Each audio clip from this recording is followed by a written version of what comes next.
Diyarbakır Lice Hedik mevkii kırsalında düzenlenen operasyon sonucunda etkisiz hale getirilen bölücü terör örgütü mensuplarına ait silah ve mühimmatlar. Bir adet M16 piyade tüfeği, bir adet Bixi makinalı tüfek, çok sayıda el bombası ve çok sayıda Kalaşnikov piyade tüfeği.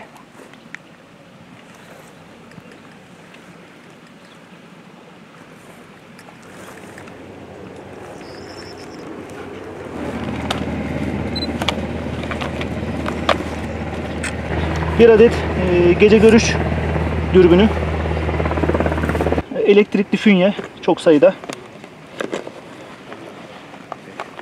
O da Yine elektrikli fünye.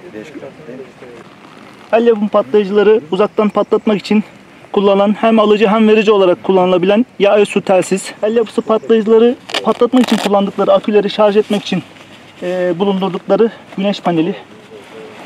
Görmüş oldunuz.